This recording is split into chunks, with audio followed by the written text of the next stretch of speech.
സഹോദരന്മാരെ, ഒരു സഹോദരിയുള്ളൂ എങ്കിലും അത് പറയാതിരിക്കാൻ വയ്യ. അതുകൊണ്ടാണ് സഹോദരന്മാരെ പറഞ്ഞത്. ഒരാളുണ്ടായിരുന്നില്ലെങ്കിൽ മൊത്തം സഹോദരന്മാർ മാത്രം. ഇതൊക്കെ പ്രത്യക്ഷത്തിനപ്പുറമുള്ള ചില പ്രശ്നങ്ങളാണ്. ഏതായാലും ഞാൻ അതിന്റെ വിശദാംശങ്ങളിലേക്ക് പിന്നീട് വരാം. യഥാർത്ഥത്തിൽ ഈ പ്രമേയം, പുരോഗമന ക്ലാസായ സംഘം ഏറ്റെടുത്തിരിക്കുന്ന ഈ പ്രമേയം അതീവ ഗൗരവപ്രദമായ ഒന്നാണ് എന്ന് വിചാരിക്കുന്ന ഒരു സാംസ്കാരിക പ്രവർത്തകനാണ് ഞാൻ. കാരണം പുരോഗമന സാഹിത്യം അഥവാ ജീവൽ സാഹിത്യം, അതിനു മുമ്പുള്ള ജീവൽ സാഹിത്യം തുടങ്ങിയതെല്ലാം ഒരു മറുപുറം തപ്പുന്ന പ്രസ്ഥാനങ്ങളായിരുന്നു എന്നുള്ളതൊന്നും മനസ്സിലാക്കി. ഈ മറുപുറം തപ്പുക എന്നുള്ളതാണ് കാണുന്നതിനെ വിശ്വസിക്കാതിരിക്കുകയും കാണുന്നതിനപ്പുറത്താണ് ചില കാര്യങ്ങളുള്ളത് എന്ന് മനസ്സിലാക്കുകയും അത് ജനങ്ങളെ ബോധിപ്പിക്കാൻ ശ്രമിക്കുകയൊക്കെ ചെയ്ത ഒരു പ്രസ്ഥാനമാണ് ജീവൽ സാഹിത്യ പ്രസ്ഥാനം, പുരോഗമന സാഹിത്യ പ്രസ്ഥാനം. ചെറുകാടിന്റെ നാടകങ്ങളെ കുറിച്ച് ടീച്ചർ പറഞ്ഞല്ലോ. ചെറുകാടിന്റെ നമ്മളൊന്നും എന്നുള്ള നാടകത്തില് പങ്കൻ നായർ, അയാള് കുടിയാനാണ്. അയാളുടെ മകൻ കർഷക സംഘത്തിൽ പ്രവർത്തിക്കുന്ന ആളാണ്. അയാൾ വന്നിട്ട് അച്ഛനോട് പറയും, അച്ഛാ, ഈ ജന്മി അനുഭവിക്കുന്ന ഭൂമി ഉണ്ടല്ലോ, അത് വാസ്തവത്തിൽ നമുക്ക് അവകാശപ്പെട്ടതാണെന്ന് പറയും. അച്ഛൻ എത്ര ആലോചിച്ചിട്ട് മനസ്സിലാവണില്ല, അതെങ്ങനെയാണ് നമുക്ക് അവകാശപ്പെട്ടതാവുന്നത്? അത് അയാൾക്ക് ജന്മം കിട്ടിയതല്ലേ. അയാൾക്ക് ജന്മം കിട്ടിയ സ്വത്ത് എങ്ങനെയാണ് നമുക്ക് അവകാശപ്പെട്ടതാവുന്നത് എന്ന് പറഞ്ഞാൽ ചോദിക്കുന്നത്. അപ്പോ പ്രത്യക്ഷത്തിൽ ജന്മിത്ത കാലത്ത് ജീവിച്ചിരുന്ന ഒരാളെ സംബന്ധിച്ചിടത്തോളം ജന്മിത്തമാണ് ശരി. മുതലാളിത്ത കാലത്ത് ജീവിക്കുന്നവരെ സംബന്ധിച്ചിടത്തോളം മുതലാളിത്തമാണ് ശരി. അതാണ് പ്രത്യക്ഷം. അപ്പോ പ്രത്യക്ഷത്തിൽ വിശ്വസിക്കുന്നവരാണ് ബഹുഭൂരിപക്ഷം മനുഷ്യരും. എന്നാൽ ഈ കാണുന്നതല്ല സത്യം. കാണുന്നതിനപ്പുറം ചില യാഥാർത്ഥ്യങ്ങളുണ്ട് എന്ന് തിരിച്ചറിയുന്നവരെയാണ് നമ്മൾ പുരോഗമന സാംസ്കാരിക പ്രവർത്തകർ എന്ന് വിളിക്കുന്നത്.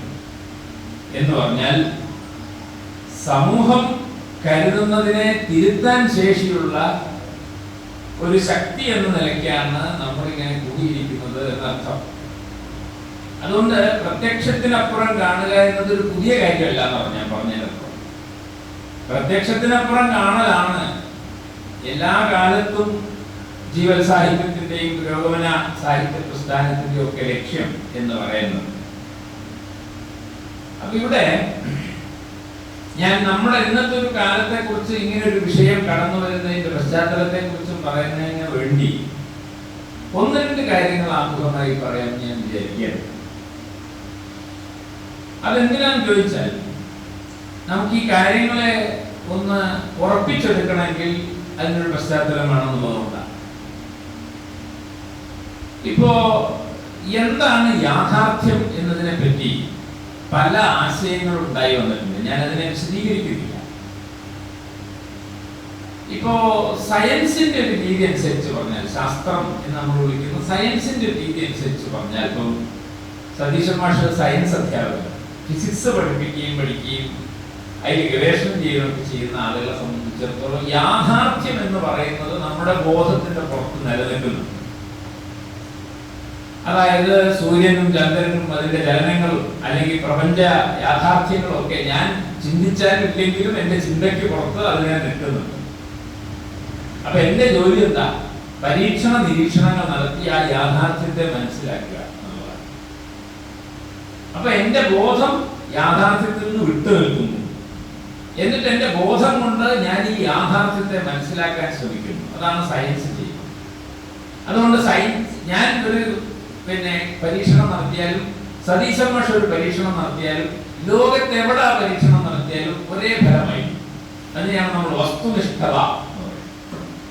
അതുകൊണ്ട് നമ്മൾ പറയും വസ്തുനിഷ്ഠ യാഥാർത്ഥ്യം എന്ന് പറഞ്ഞ അർത്ഥം വസ്തുവിന്റെ രൂപത്തിൽ നമ്മുടെ ബോധത്തിന് ചെന്ന് പിടിക്കാവുന്ന വിധത്തിൽ ഒരു യാഥാർത്ഥ്യം നിലനിൽക്കുന്നുണ്ട് എന്ന സങ്കല്പത്തെയാണ് വസ്തുനിഷ്ഠ യാഥാർത്ഥ്യം എന്ന് പറയുന്നത്. അതാണ് സയൻസിന്റെ രീതി. എന്നാൽ ഇങ്ങനെ അല്ലാത്ത യാഥാർത്ഥ്യത്തെ പറ്റി ഒരു സങ്കല്പം ഉണ്ടെന്നുള്ളത് അറിയാമല്ലോ, ഞാൻ പറയേണ്ട ആവശ്യമില്ല. ശങ്കരാചാര്യരെ പോലുള്ള ആളുകൾ പറഞ്ഞാൽ എന്താ, ഇക്കാണുന്നതൊക്കെ മായ, യാഥാർത്ഥ്യം എന്നൊന്നില്ല, അതൊക്കെ നമ്മുടെ ബോധത്തിന്റെ ചില പ്രവർത്തനങ്ങളാണ്. ബോധമാണ് യാഥാർത്ഥ്യത്തെ ഉണ്ടാക്കുന്നത്. ഏതുപോലെ കയറ് കണ്ട് പാമ്പാണെന്ന് തെറ്റിദ്ധരിക്കുന്നത് പോലെയാണ്. നമ്മളൊക്കെ തെറ്റിദ്ധാരണയ്ക്കകത്താ ജീവിക്കുന്നത്, യാഥാർത്ഥ്യം എന്നൊന്നില്ല, അതൊരു തോന്നലാണ്. അതിനാണോ മായാവാദം എന്നൊക്കെ പറഞ്ഞിരുന്നു. അപ്പോ സയൻസിന്റെ രീതി അനുസരിച്ച് യാഥാർത്ഥ്യം ബോധത്തിന്റെ പുറത്തുണ്ട്. ബോധത്തിന്റെ ജോലി പരീക്ഷണ നിരീക്ഷണങ്ങളിലൂടെ കണ്ടുപിടിക്കലാണ്. എന്നാൽ ഇന്ത്യയിലെ ഈ ആത്മീയവാദം പോലുള്ള ആളുകളെ സംബന്ധിച്ചിടത്തോളം യാഥാർത്ഥ്യം എന്നൊന്നില്ല, അതൊക്കെ ബോധത്തിന്റെ പ്രവർത്തനങ്ങളാണ്. അങ്ങനെ ഒരു സമീപനം ഈ ഭൗതിക യാഥാർത്ഥ്യത്തിലൂന്നുകയും വേറൊരു സമീപനം ബോധത്തിലൂന്നുകയുമാണ് ചെയ്തതെന്നാണ് ഞാൻ പറഞ്ഞത്. ബോധത്തിലൂന്നിയ ആളുകളെ സംബന്ധിച്ചിടത്തോളം ബാഹ്യ യാഥാർത്ഥ്യം എന്നൊന്നില്ല. ബാഹ്യ യാഥാർത്ഥ്യത്തിലൂന്നിയ ആളുകളെ സംബന്ധിച്ചിടത്തോളം ബോധം എന്നത് അത്ര പ്രധാനമല്ല. ഏത് ആളുടെ ബോധം വെച്ചും അത് പഠിക്കാം. എന്നാൽ നമുക്കറിയാവുന്ന പോലെ ഈ രണ്ട് ആശയഗതികളെ പരസ്പരം ബന്ധിപ്പിച്ചുകൊണ്ട് യാഥാർത്ഥ്യത്തെ പറ്റി ഒരു ആശയം അവതരിപ്പിച്ച ആളാണ് കാൾ മാർക്സ്. മാർക്സ് പറഞ്ഞ കാര്യം യാഥാർത്ഥ്യം എന്നൊന്നുണ്ട്, അത് ശരിയാണ്. പക്ഷെ ആ യാഥാർത്ഥ്യത്തെ ഞാൻ മനസ്സിലാക്കുന്നത് എന്റെ ബോധത്തിലൂടെയാണ്. ഇവിടെയാണ് എനിക്ക് പറയാനുള്ള പോയിന്റ് ആരംഭിക്കുന്നത്. യാഥാർത്ഥ്യം എന്നൊന്നുണ്ട്, ഞാൻ ചിന്തിച്ചാലും ഇല്ലെങ്കിലും ചില യാഥാർത്ഥ്യങ്ങൾ ഭൂമിയിൽ നടക്കുന്നുണ്ട്. പക്ഷേ ആ യാഥാർത്ഥ്യത്തെ എനിക്ക് മനസ്സിലാവുന്നത് എന്റെ ബോധത്തിന്റെ ശേഷിക്കും അതിന്റെ എന്താണ് വ്യാപ്തിക്കും അതിന്റെ പൊട്ടൻസി അതിനനുസരിച്ചാണ്. അതല്ലാതെ എല്ലാവർക്കും ഈ യാഥാർത്ഥ്യത്തെ ഒരേ മാതിരി മനസ്സിലാക്കാൻ പറ്റില്ല. അതുകൊണ്ട് ബോധവും പ്രധാനമാണ്, ബോധത്തിന് പുറത്തു നിൽക്കുന്ന യാഥാർത്ഥ്യവും പ്രധാനമാണ്. അങ്ങനെയാണ് യാഥാർത്ഥ്യവും ബോധവും തമ്മിലുള്ള ബന്ധം വൈരുദ്ധ്യാത്മകമാണെന്നൊക്കെ മാർക്സ് പറയുന്നത്. ഞാൻ പറഞ്ഞതിന്റെ അർത്ഥം, നമ്മൾ ഈ കാര്യങ്ങൾ ചർച്ച ചെയ്യുമ്പോൾ ആ കാര്യങ്ങളിലേക്ക് പ്രവേശിക്കാൻ ഒരു മാർക്സിയൻ രീതി ആവശ്യമാണെന്നാണ് ഞാൻ പറഞ്ഞതിന്റെ അർത്ഥം. അതുകൊണ്ട് നേരത്തെ പറഞ്ഞ പോലെ ഫ്യൂഡലിസത്തിനകത്ത് ജാതിജന്യ നാടുവാഴി വ്യവസ്ഥയ്ക്കകത്ത് ജീവിക്കുന്ന ഒരാളെ സംബന്ധിച്ചിടത്തോളം അയാൾക്ക് അതാണ് യാഥാർത്ഥ്യമായി തോന്നുന്നത് എന്ന് പറഞ്ഞാൽ അത് മായയാണെന്നല്ല അർത്ഥം. അന്ന് അങ്ങനെ ഒരു യാഥാർത്ഥ്യം ഉണ്ട്. പക്ഷേ ആ യാഥാർത്ഥ്യത്തെ അയാൾ മനസ്സിലാക്കിയതല്ല യാഥാർത്ഥ്യം എന്ന് മാത്രമേ ഉള്ളൂ. അത് അയാളുടെ, അതായത് പങ്കൻ നായരെ മനസ്സിലാക്കുന്നതും പങ്കൻ നായരുടെ മകൻ മനസ്സിലാക്കുന്നത് രണ്ടാളും ഒരു കാലത്താണ് ജീവിക്കുന്നത്. പക്ഷെ രണ്ടാളും ആ കാലത്തെ മനസ്സിലാക്കുന്നത് രണ്ട് തരത്തിലാണ്. ഒരാൾ കർഷക സംഘത്തിലൂടെ വന്ന ആളാണ്, മറ്റേയാൾക്ക് അതിന്റെ സംസ്കാരമുള്ള ആളല്ല. അതുകൊണ്ട് രണ്ടുപേരുടെയും ബോധം വ്യത്യാസമാണ്. ബോധം വ്യത്യാസമായതുകൊണ്ട് അവർ മനസ്സിലാക്കുന്ന യാഥാർത്ഥ്യങ്ങളും വ്യത്യസ്തമാണ്. ഇതാണ് ബോധവും യാഥാർത്ഥ്യവും തമ്മിലുള്ള ബന്ധം എന്നാണ് ഞാൻ പറഞ്ഞത് ചുരുക്കം. അപ്പൊ ഇങ്ങനെ ഒരു കാര്യം ഞാൻ എന്തിനാ പറഞ്ഞതെന്ന് ചോദിച്ചാൽ, നമ്മുടെ ചുറ്റും ധാരാളം കാര്യങ്ങൾ നേരത്തെ പറഞ്ഞ സനാതന ധർമ്മം, അതുപോലെ പിന്നെ എന്താണ് സമാധി, ഇങ്ങനെ എല്ലാ ദിവസവും ഓരോരോ കാര്യങ്ങൾ. ഞാൻ അതിന്റെ വിശദാംശങ്ങളിലേക്ക് പോകാൻ ഉദ്ദേശിക്കില്ല, അത് പറഞ്ഞു തുടങ്ങിയാൽ അതിന്റെ സമയം ഉണ്ടാവും. എല്ലാ ദിവസവും നമ്മൾ ഓരോന്ന് കാണാം. ഈ കാണുന്ന ആളുകൾ, ഇതിലൊക്കെ പങ്കെടുക്കുന്ന ആൾക്കാരെ പറ്റി നിങ്ങൾക്ക് എന്താ തോന്നുന്നത്? ഇപ്പോ സമാധിയുടെ ആള്, അവരുടെ മക്കളും ആൾക്കാരൊക്കെ ശരിയായിക്കൊന്ന് കാശ് കിട്ടുന്നൊരു പ്രലോഭനം ഉണ്ടാവാം എന്ന് കരുതി അവരത് വിശ്വസിക്കുന്നില്ല എന്ന് വിചാരിക്കാൻ പറ്റും. അവിടെ പോയി പ്രാർത്ഥിക്കാൻ പോകുന്ന ആളുകൾക്ക് ഇതിലൊന്നും വിശ്വാസമില്ല എന്ന് വിചാരിക്കാൻ പറ്റും. ആളുകൾക്ക് ഇങ്ങനെ വിശ്വാസത്തിലേക്ക് പോകുന്നത് അവര് ബുദ്ധിയില്ലാത്തവരാണെന്ന് പറയാൻ പറ്റും. അവർക്കുണ്ട് ബോധം, നമുക്കുണ്ട് ബോധം. അപ്പൊ ഈ ബോധത്തിലാണ് ഭൂക്കാസ പ്രവർത്തിക്കണമെന്നാണ് ഞാൻ പറഞ്ഞതിന്റെ അർത്ഥം. നമ്മുടെ പ്രവർത്തന മേഖല ബോധത്തിന്റെ മേഖലയാണ്. അത് വളരെ വളരെ സങ്കീർണമായ ഒരു മേഖല. അപ്പൊ സാംസ്കാരിക പ്രവർത്തനം എന്ന് പറഞ്ഞാൽ എന്താ? മനുഷ്യന്റെ ബോധത്തിനകത്ത് ഇടപെടുന്ന ഒരു പ്രവർത്തന പദ്ധതിയാണ് നമ്മൾ സാംസ്കാരിക പ്രവർത്തനം എന്ന് പറയുന്നത്.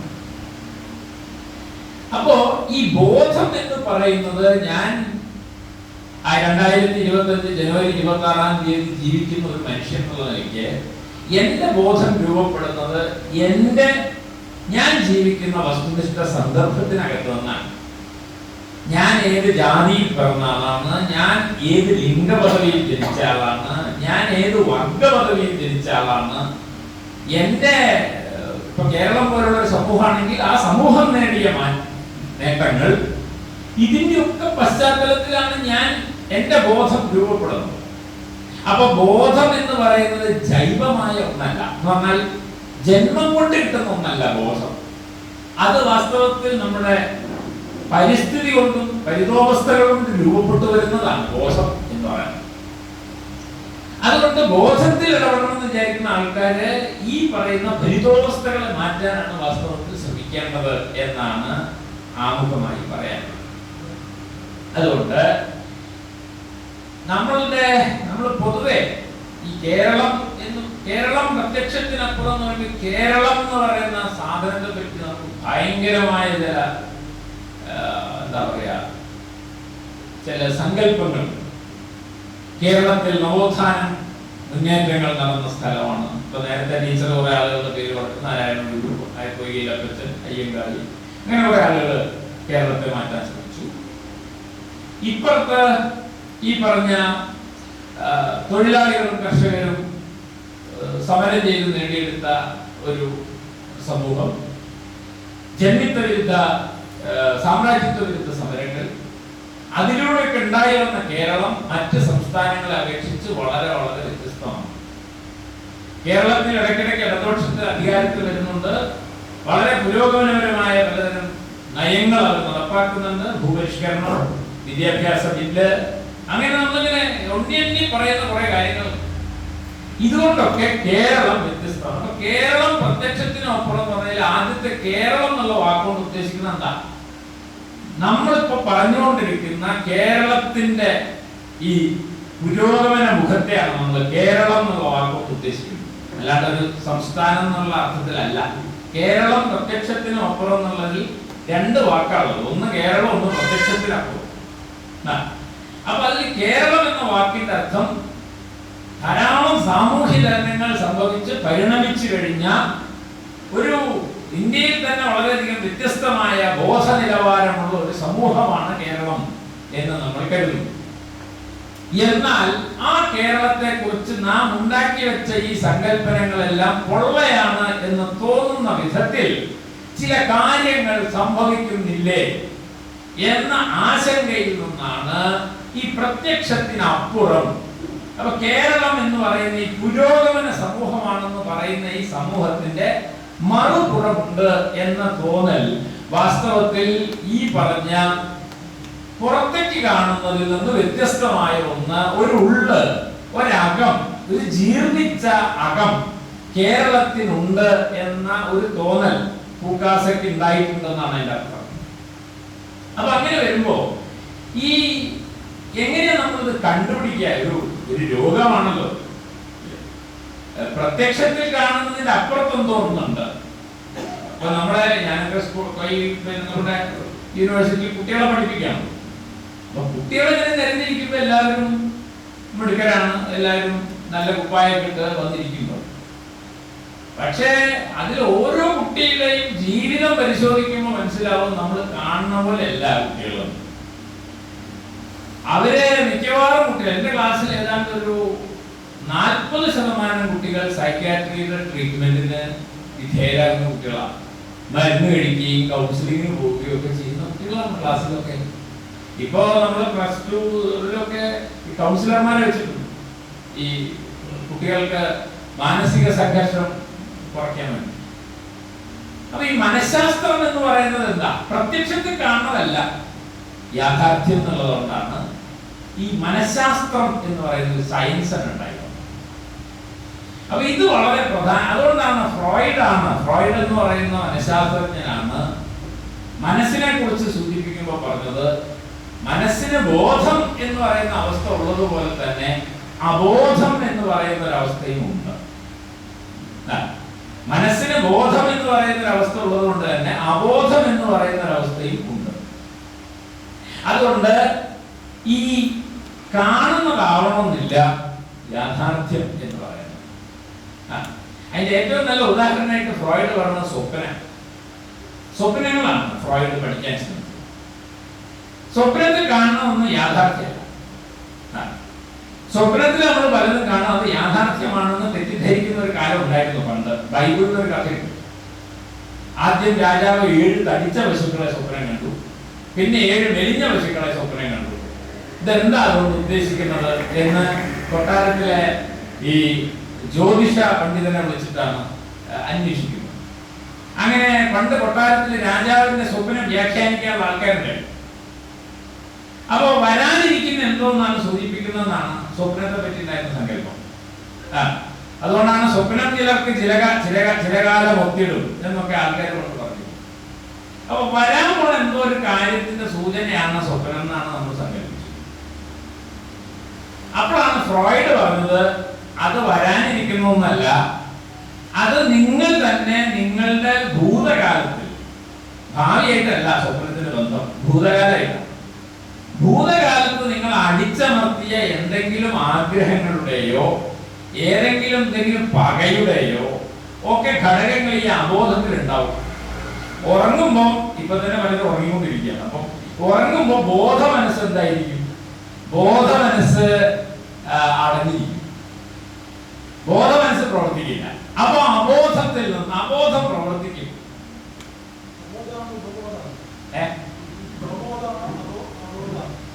അബോധം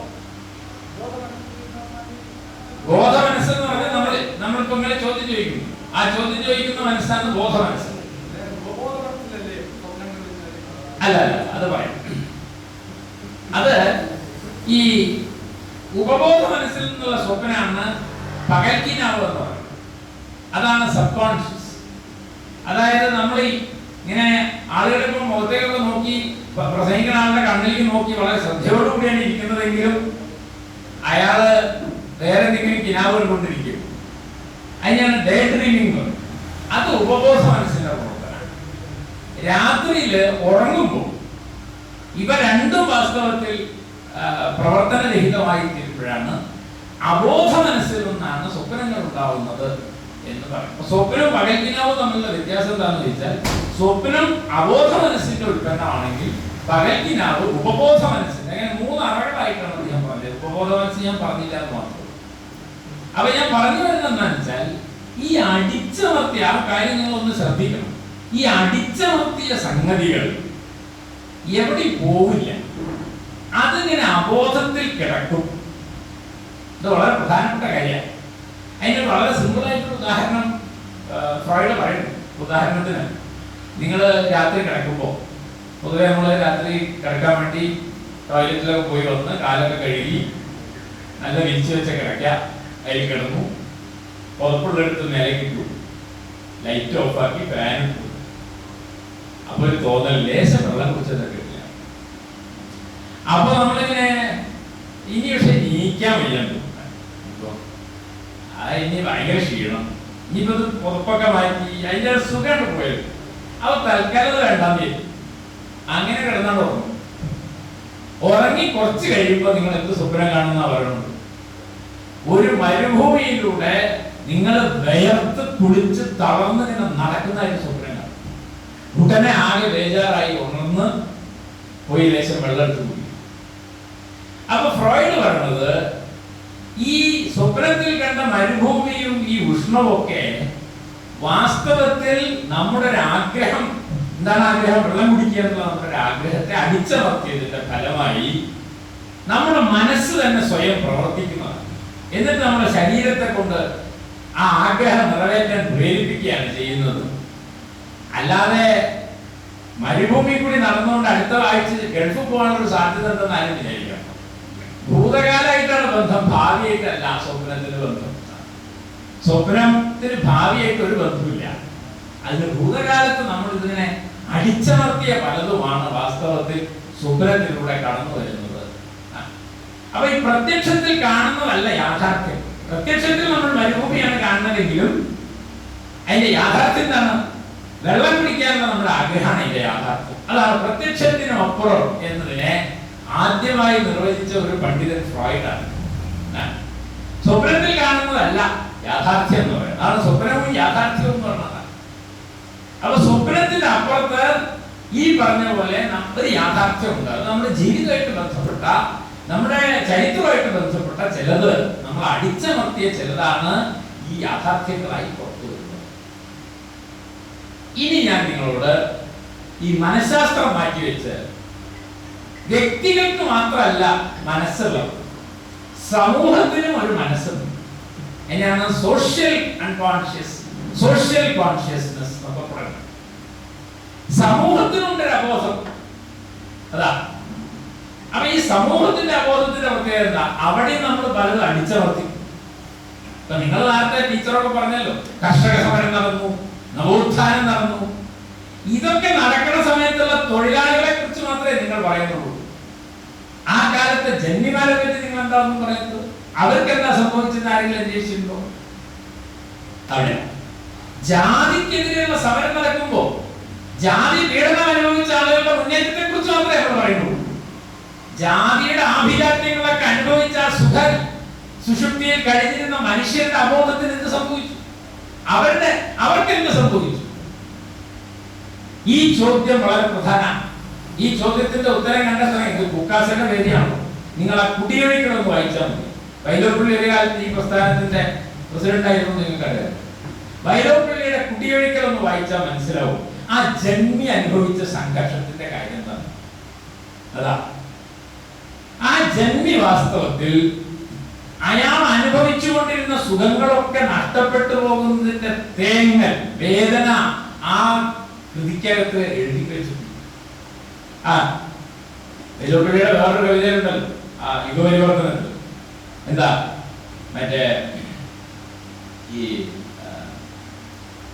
ഈടുവെപ്പുകളെല്ലാം പോകിലെന്ത്, പുതിയൊരു നാട് നമ്മുടേതാകും അസംഖ്യം തോഴന്മാരും. അതായത് ജന്മിത്വത്തിന്റെ നല്ല സുഖ ആലസ്യത്തിൽ കഴിയാണ് അതിലെ നായകനും നായികി. കാലം മാറി, വിപ്ലവം ഉണ്ടായി. ഇനി നമ്മൾ എന്ത് ചെയ്യും എന്ന് ഭാര്യ ചോദിക്കുമ്പോ ഭർത്താവ് പറയാണ്, ഈടുവെപ്പുകളെല്ലാം പോകിലെന്ത്, ഇതിൽ സൗന്ദര്യം, ഇതിൽ സുഖമൊക്കെ പോയി, എങ്കിലും പുതിയൊരു നാട് നമ്മുടേതാകും അസംഖ്യം തോഴന്മാരും. അങ്ങനെയാണ് ഭർത്താവ് ഭാര്യനെ ആശ്വസിപ്പിക്കുന്നത്. എന്നാലും ആ വേദന ഉണ്ടവിടെ. ഈടുവെപ്പുകളെല്ലാം പോകിലെന്ത്, പോയി എന്ന് ഉറപ്പാകുന്നത്. ഞാൻ പറഞ്ഞു വരുന്നത്, പാളയെ കഞ്ഞി കുടിക്കൂല, തമ്പ്രാനെന്ന് വിളിക്കൂല എന്ന മുദ്രാവാക്യം മുഴങ്ങി അല്പകാലം കഴിഞ്ഞപ്പോഴാണ് 957 വിമോചന സമരത്തിലാണ് പാളയെ കഞ്ഞി കുടിപ്പിക്കും, തമ്പ്രാനെന്ന് വിളിപ്പിക്കും എന്ന മുദ്രാവാക്യം വരുന്നത്. അതാരെങ്കിലും ഓർമ്മിക്കുന്നുണ്ടോ എന്ന് എനിക്ക് അറിയില്ല.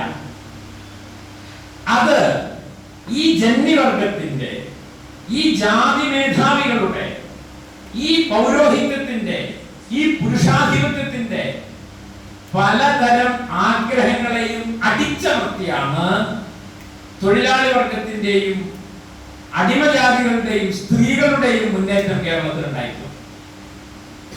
ഓരോ സാമൂഹ്യ മുന്നേറ്റം ഉണ്ടാവുമ്പോൾ ആരെയാണോ നിങ്ങൾ പരാജയപ്പെടുത്തിയത് അവരുടെ താല്പര്യങ്ങൾ അടിച്ചമർത്തപ്പെട്ടിട്ടുണ്ട് എന്ന് നാം മനസ്സിലാക്കണം. ഈ അടിച്ചമർത്തപ്പെട്ട സാധനങ്ങൾ എന്ത് ചെയ്യും? അത് വെറുതെ പോയില്ല. അവസരം കിട്ടിയാൽ അത് പുറത്തേക്ക് വരും. വരുന്നത് എങ്ങനെയാവണമെന്നില്ല, പഴയ രൂപത്തിലാവണമെന്നില്ല, സ്വപ്നത്തിൽ കണ്ട പോലെയോ. നമ്മൾ അടിച്ചമർത്തിയത് ദാഹമാണ്, പ്രത്യക്ഷത്തിൽ കണ്ടത് മരുഭൂമിയാണ് എന്നതുപോലെ അടിച്ചമർത്തിയ ജന്മിത്വം പുതിയ രൂപത്തിൽ പ്രത്യക്ഷപ്പെട്ടു. അടിച്ചമർത്തിയ ബ്രാഹ്മണ്യം പുതിയ രൂപത്തിൽ പ്രത്യക്ഷപ്പെട്ടു. അടിച്ചമർത്തിയ പുരുഷാധിപത്യം പുതിയ രൂപത്തിൽ പ്രത്യക്ഷപ്പെട്ടു. അങ്ങനെ ഒറ്റവാചകത്തിൽ പറഞ്ഞാൽ ഇന്ന് നാം കാണുന്ന സമാധിയായാലും സനാതന ധർമ്മമായാലും അടുത്ത ജന്മത്തിൽ എന്നെ ബ്രാഹ്മണനാക്കണേ എന്ന പ്രാർത്ഥനയായാലും അതെല്ലാം ഒരു ഘട്ടത്തിൽ തൊഴിലാളികളും കമ്മ്യൂണിസ്റ്റുകാരും പുരോഗമനവാദികളും നവോത്ഥാന പ്രവർത്തകരും അടിച്ചമർത്തിയ, നാം തന്നെ മറികടന്നു എന്ന് നാം സങ്കല്പിച്ച ആ ഘട്ടത്തിലെ ഈ ജാതി ജന്മി വർഗത്തിന്റെ വികാര വിചാരങ്ങളും ആഗ്രഹങ്ങളുമാണ് ഇപ്പോൾ RSSന്റെയും സംഘപരിവാരത്തിന്റെയും പേരിൽ നമ്മുടെ സമൂഹത്തിലേക്ക് കടന്നു വന്നുകൊണ്ടിരിക്കുന്നത്. അതുകൊണ്ട് ഭാഗവത സപ്താഹമായാലും രാമായണ മാസമായാലും പുനഃപ്രതിഷ്ഠയായാലും ഇതെല്ലാം വാസ്തവത്തിൽ ആ പഴയ ഓർമ്മകളാണ്. ആ ജാതി ജന്മിത്വത്തിന്റെ പഴയ ഓർമ്മകളെ ഇങ്ങനെ എന്താണ് നിരന്തരം ഓർമ്മയിൽ നിന്ന് ചികഞ്ഞെടുത്ത് പുതിയ രൂപത്തിൽ ആവിഷ്കരിക്കുന്നതാണ് സമകാല കേരളത്തിന്റെ പ്രത്യക്ഷം എന്ന് പറയുന്നത്. അതുകൊണ്ട് ഇത് വളരെ കോംപ്ലിക്കേറ്റഡ് ആയിട്ടുള്ള ഒരു കാര്യമാണ് നമ്മൾ ഈ പറയുന്നത്. ഇത് സാധാരണ ഒരാൾക്ക് മനസ്സിലാവുന്ന കാര്യമല്ല. പഴയ പോലെ ജന്മിത്വം തിരിച്ചു വരുമെന്ന് പറയുന്നില്ല. പഴയ പോലെ ബ്രാഹ്മണ്യ തിരിച്ചു വരല്ല ചെയ്യുന്നത്. ആ ബ്രാഹ്മണ്യവും ആ ജന്മിത്വം ഒരു പുതിയ സാംസ്കാരിക രാഷ്ട്രീയമായി മാറിക്കൊണ്ടിരിക്കുന്നു. അതുകൊണ്ടാണ് ശബരിമലയിലേക്ക് സ്ത്രീകളെ പ്രവേശിപ്പിക്കണം എന്ന കോടതി വിധി വന്നപ്പോ കേരളത്തിന്റെ ഉള്ളൊന്ന് കിടുങ്ങിപ്പോയത് ഈ പറഞ്ഞ നമ്മൾ ഒരു കാലത്ത് മറികടന്നു എന്ന് കരുതുന്ന ചില കാര്യങ്ങൾ അബോധത്തിൽ ഉണ്ട് എന്നും ആ അബോധത്തിലുള്ള ഘടകങ്ങളുമായി നിരന്തരം എന്താണ് എൻഗേജ് ചെയ്യാൻ ഇംഗ്ലീഷിൽ ഒരു വാക്കില്ലേ, അതുമായിട്ട് നിരന്തരം ഇടപാടുകൾ ഉണ്ടാക്കി അതിനെ ഇല്ലാണ്ടാക്കാൻ നമുക്ക് കഴിഞ്ഞിട്ടില്ല. അതാണ് കാര്യം. ഈ ജന്മിത്വത്തിന്റെയും ജാതീയതയുടെയും ജന്മിത്വം നിങ്ങൾക്ക് പിന്നെ 967 നമ്മുടെ ബില്ല് ഭൂപരിഷ്കരണ ബില്ല് വന്നു, ജന്മിത്വം അവസാനിച്ചെന്ന് നമ്മൾ വിചാരിക്കുന്നു. അതുപോലെ അതൊക്കെ വന്നു, ക്ഷേത്രങ്ങളുടെ ഒക്കെ ഇതൊക്കെ കഴിഞ്ഞോടെ ബ്രാഹ്മണ്യൊക്കെ ഇല്ലാണ്ടായി എന്നാണ് നമ്മൾ വിചാരിക്കുന്നത്. എന്റെ ഒരു പ്രസംഗം കേട്ടിട്ട് വളരെ പ്രധാനപ്പെട്ട ഒരു പുരോഗമനവാദിയായിട്ടുള്ള ഒരു അധ്യാപകൻ എന്നോട് പറഞ്ഞത്, എന്ത് നീ സംസാരിച്ചുകൊണ്ടിരിക്കുന്ന ഈ ബ്രാഹ്മണ്യം അതൊക്കെ നമ്മൾ സെറ്റിൽ ചെയ്ത കാര്യമില്ല, ഇന്ത്യയുടെ പ്രശ്നം കൊള്ളാം എന്ന് ചോദിച്ച അനുഭവം എനിക്ക് ഒന്നല്ല ധാരാളം. ഞാൻ എന്റെ ഈ പ്രഭാഷണത്തിലുടനീളം ബ്രാഹ്മണ്യത്തെ കുറിച്ച് പറയും. ഇതെവിടെയാ ഉള്ളതെന്ന് ആൾക്കാർ ചോദിക്കുന്നത്. അതെന്നെ പ്രത്യക്ഷത്തിനെ പുറത്തോണില്ല, അത് പ്രത്യക്ഷത്തിൽ കാണാൻ കഴിയില്ല. അത് ബ്രാഹ്മണരുമായി ബന്ധപ്പെട്ട കാര്യമല്ല, അതൊരു ഐഡിയോളജിയാണ്. ബ്രാഹ്മണ്യം എന്നുള്ളത് ഐഡിയോളജിയാണ്, അല്ലാതെ അതൊരു ജാതിയുടെ പേരല്ല. അത് ബ്രാഹ്മണരായവരും അല്ലാത്തവരൊക്കെ ആ ഐഡിയോളജി സ്വാംശീകരിച്ചിട്ടുണ്ടാവും. പുരുഷാധിപത്യം എന്ന് പറഞ്ഞാൽ പുരുഷന്മാരായിട്ട് മാത്രമുള്ള കാര്യമല്ല, പുരുഷാധിപത്യത്തിന്റെ മൂല്യങ്ങൾ സ്ത്രീകൾ സ്വാംശീകരിച്ചിട്ടുണ്ടാവും, ഇരകൾ തന്നെ സ്വാംശീകരിക്കും. അതുകൊണ്ടാണ് പങ്കൻ നായർക്ക് ആ പറമ്പൊക്കെ ജന്മിന്റെ അല്ലേ എന്ന് തോന്നിയത്. ജന്മി ഉണ്ടാക്കിയ ആശയ ലോകം കുടിയാനും സ്വാംശീകരിക്കുമ്പോഴാണ് അത് ഐഡിയോളജിയാണെന്ന് നമ്മൾ പറയും. അപ്പോ ആ നിലയ്ക്ക് ഈ ബ്രാഹ്മണ്യത്തിന്റെയും ജന്മിത്വത്തിനെയും നിങ്ങൾക്ക് EMSന്റെയും മുണ്ടശ്ശേരിയുടെയും ബില്ലുകൾ കൊണ്ട് തോൽപ്പിക്കാൻ കഴിയുന്ന ഒരു കാര്യമല്ല. അത് പ്രത്യക്ഷത്തിൽ തോൽക്കും, ശരിയാ. അതിന്റെ പരോക്ഷമാണ് സംസ്കാരം. അതുകൊണ്ട് ഈ പറഞ്ഞ ബ്രാഹ്മണ്യത്തിന്റെ പ്രത്യക്ഷം തോറ്റെങ്കിലും അതിന്റെ സംസ്കാരം തോറ്റിട്ടില്ല. ജന്മിത്വം അതിന്റെ പ്രത്യക്ഷം തോറ്റെങ്കിലും അതിന്റെ സംസ്കാരം തോറ്റിട്ടില്ല. അപ്പൊ ജന്മിത്വത്തിന്റെയും ജാതീയതയുടെയും സംസ്കാരം നമ്മൾ ആ സമരങ്ങളിലൂടെ താൽക്കാലികമായി അടിച്ചമർത്തിയെങ്കിലും അവയെ നിരന്തരം പരിഹരിക്കാനുള്ള പ്രവർത്തനങ്ങളിൽ നമുക്ക് വന്ന വീഴ്ചയാണ് വാസ്തവത്തിൽ ഈ അബോധത്തിൽ അതിപ്പോഴും കിടക്കുന്നത്. മനഃശാസ്ത്രജ്ഞന്മാർ സാധാരണ എന്താ ചെയ്യുക?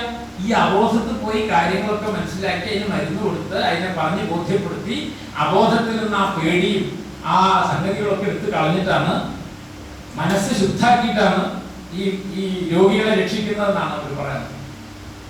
നമ്മളാണ് ആ പണി. നമ്മുടെ സമൂഹത്തിലെ ഡോക്ടർമാരാണ്. നമ്മുടെ പണി എന്തായിരുന്നു? ഈ ജന്മിത്വത്തിന്റെയും ജാതീയതയുടെയും അടിച്ചമർത്തപ്പെട്ട അസംതൃപ്തമായ താഴേക്ക് പോയ ഘടകങ്ങളെ പിന്തുടർന്ന് പോയി അതിനെ ആധുനികവൽക്കരിക്കാനുള്ള, സാംസ്കാരികമായി കേരളത്തെ ആധുനികവൽക്കരിക്കാനുള്ള ശ്രമത്തിൽ മുന്നിൽ നിന്ന് പണിയെടുക്കേണ്ടിയിരുന്ന നമ്മൾ കഴിഞ്ഞ കുറെ കാലമായി ജനാധിപത്യ രാഷ്ട്രീയം എന്ന് പറഞ്ഞാൽ പാർലമെന്ററി രാഷ്ട്രീയമാണെന്ന് സങ്കല്പിക്കുകയും ആ പാർലമെന്ററി രാഷ്ട്രീയത്തിന്റെ പിന്നാലെ പോകലാണ് എല്ലാ രാഷ്ട്രീയ പ്രവർത്തനവും ധരിക്കുകയും ചെയ്തു. പാർലമെന്ററി രാഷ്ട്രീയ പ്രവർത്തനം പ്രധാനമാണ്, അത് പ്രത്യക്ഷമാണ്. എന്നാൽ പാർലമെന്ററി രാഷ്ട്രീയ പ്രവർത്തനത്തിനപ്പുറം ചില മൈക്രോ പോളിറ്റിക്സ്, പാർലമെന്ററി രാഷ്ട്രീയം എന്ന് പറഞ്ഞാൽ മാക്രോ പൊളിറ്റിക്സ് ആണ്. അതിനപ്പുറം ഒരു മൈക്രോ പൊളിറ്റിക്സ് ഉണ്ട് എന്ന് മനസ്സിലാക്കിയ ആൾക്കാരെ നമ്മൾ. പക്ഷെ നമ്മളും കഴിഞ്ഞ കുറെ കാലമായി മാക്രോ പൊളിറ്റിക്സ് ആണ് പൊളിറ്റിക്സ് എന്ന് കരുതുന്നവരായി മാറി. അപ്പൊ ഈ മൈക്രോ പൊളിറ്റിക്സിലേക്ക് പോകണമെങ്കിൽ അപ്പോഴേ നിങ്ങൾക്ക് അബോധത്തിലേക്ക് എത്തിച്ചേരാൻ പറ്റും. ഈ അടിച്ചമർത്തപ്പെട്ട പലതരം സങ്കല്പങ്ങൾ, അതിനെ പിന്നാലെ പോയി അതിന്റെ ആ രോഗാവസ്ഥയിൽ നിന്ന് നമ്മളെ വിമുക്തമാക്കണമെങ്കിൽ നിരന്തരമായ സാംസ്കാരിക രാഷ്ട്രീയത്തിന്റെ പ്രവർത്തനം അനിവാര്യമാണ് എന്നാണ് ഞാൻ പറഞ്ഞതിന്റെ ചുരുക്കം. അപ്പോ എനിക്ക് പറയാനുള്ള ഒരു പ്രധാനപ്പെട്ട കാര്യം ഞാൻ പറഞ്ഞു എന്നാണ് ഞാൻ വിചാരിച്ചത്. ഇനി ഈ മാക്രോ പൊളിറ്റിക്സും മൈക്രോ പൊളിറ്റിക്സും ഞാൻ പറഞ്ഞു. അതായത് സ്ഥൂല രാഷ്ട്രീയവും സൂക്ഷ്മ രാഷ്ട്രീയവും. ജനാധിപത്യം പാർലമെന്റുമായിട്ട് ബന്ധപ്പെട്ട 5 കൊല്ലം നടക്കുമ്പോഴുള്ള തെരഞ്ഞെടുപ്പോ അതിന്റെ പ്രവർത്തനങ്ങളോ അതിന്റെ പ്രചരണങ്ങളോ ഒക്കെയാണ് സ്ഥൂല രാഷ്ട്രീയം. സൂക്ഷ്മ രാഷ്ട്രീയം എന്ന് പറഞ്ഞാൽ ദൈനംദിന ജീവിതത്തിലെ രാഷ്ട്രീയം. ദൈനംദിന ജീവിതത്തിലെ രാഷ്ട്രീയത്തിന് എവിടെയാ നോക്കേണ്ടത്? ദൈനംദിന ജീവിതത്തിലെ രാഷ്ട്രീയം നോക്കണമെങ്കിൽ നിങ്ങൾ ദൈനംദിനത്തിലേക്ക് നോക്കണം. ഒരാൾ രാവിലെ നീട്ടാൽ പല്ല് തേക്കുന്നത് മുതൽ അയാൾ ചെയ്യുന്ന എല്ലാ പ്രവൃത്തികളും കഴിഞ്ഞ് കിടക്കണ വരെയുള്ള എല്ലാ കാര്യങ്ങളുമാണ് ദൈനംദിനം. അതിനെയാണ് റെയ്മണ്ട് വില്യംസ് കൾച്ചർ എന്ന് വിളിക്കുന്നത്. അപ്പൊ കൾച്ചർ എന്ന് പറഞ്ഞ അർത്ഥം എന്താണ്? മനുഷ്യർ ചെയ്യുന്ന എല്ലാ പ്രവൃത്തികളും നമ്മൾ സൂക്ഷ്മമായി നോക്കിക്കൊണ്ടിരിക്കണം. അതാണ് പൂക്കാശയുടെ പണി.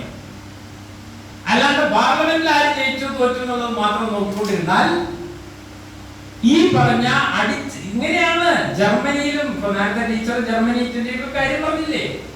അവിടെയൊക്കെ ഈ അസംതൃപ്തമായ അടിച്ചമർത്തപ്പെട്ട ചില വംശീയ ചിന്തകളാണ് അവിടെ ഫാസിസമായിട്ട് ഉയർന്നു വന്നത്. അതുകൊണ്ട് അതിനാണ് ആൾക്കൂട്ട മനഃശാസ്ത്രം എന്നൊരു പുസ്തകം തന്നെ എഴുതിയിട്ടുണ്ട് വില്യം റീഹ് എന്ന പണ്ഡിതൻ. ജർമ്മനിയിൽ ഉയർന്നു വന്ന ഫാസിസത്തെ വിലയിരുത്തുമ്പോ എങ്ങനെയാണ് ഈ മനുഷ്യര് ഈ അടിച്ചമർത്തപ്പെട്ട ഈ അബോധത്തിൽ നിന്ന് ഉള്ള ചില എന്താ പറയാ ഈ ആശയങ്ങൾ പുതിയ രൂപത്തിൽ എങ്ങനെയാണ് കടന്നു വരുന്നത് എന്നതിനകത്ത് വിശദീകരിക്കുന്നു. അപ്പൊ ആ അർത്ഥത്തിൽ നമ്മുടെ സമൂഹത്തിലും ഈ ഫാസിസം എന്ന് പറയുന്നത് വാസ്തവത്തിൽ ഈ അബോധത്തിന്റെ സവിശേഷമായ രീതിയിലുള്ള ഒരു ആവിഷ്കാരമാണ് എന്ന് നാം മനസ്സിലാക്കണം.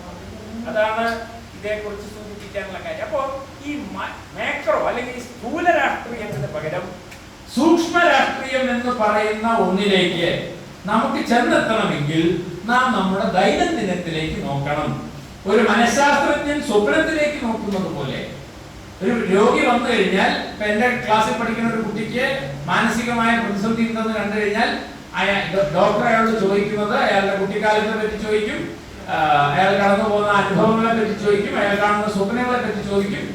അതേപോലെ നമ്മള് ഈ രോഗാവസ്ഥ മനസ്സിലാക്കാൻ നോക്കേണ്ടത് പത്രത്തിലേക്കല്ല. ഈ രോഗാവസ്ഥ മനസ്സിലാക്കാൻ നമ്മൾ നോക്കേണ്ടത് വാർത്തകളിലേക്കല്ല എന്നാണ് ഞാൻ പറഞ്ഞതിന്റെ അർത്ഥം. ഈ രോഗാവസ്ഥ മനസ്സിലാക്കാൻ നമ്മൾ നോക്കേണ്ടത് നമ്മുടെ ചുറ്റുപാടുമുള്ള ദൈനംദിന ജീവിതത്തിലേക്ക്. 2-3 ഉദാഹരണം ഞാൻ പറയാം. ഞാനിടയ്ക്ക് പ്രസംഗിക്കുമ്പോൾ കഥ പറയുമ്പോൾ ആൾക്കാർ വിചാരിക്കുന്നത് തമാശയിട്ട് പറയുന്നത്. ഞാനതൊരു രോഗലക്ഷണമായിട്ടാണ് പറഞ്ഞത്.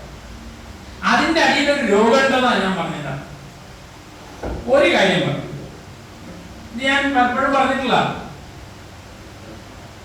ഞാനൊരു 10ാം ക്ലാസ് വരെ സ്ഥിരം അമ്പലത്തിൽ പോയിരുന്ന ഒരാളാണ്. ഞാൻ എൻ്റെ വീടിനോട് തൊട്ടൊരു അമ്പലമുണ്ട്. ആ അമ്പലത്തിൽ രാവിലെ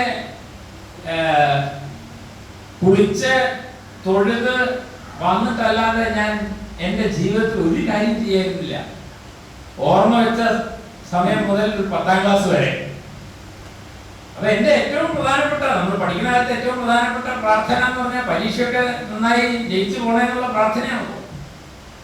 അപ്പൊ ആ അമ്പലത്തിൽ പോയി തൊഴുതില്ലെങ്കിൽ മാർക്ക് കിട്ടില്ല എന്നായിരുന്നു എന്റെ പ്രധാനപ്പെട്ട പേടി.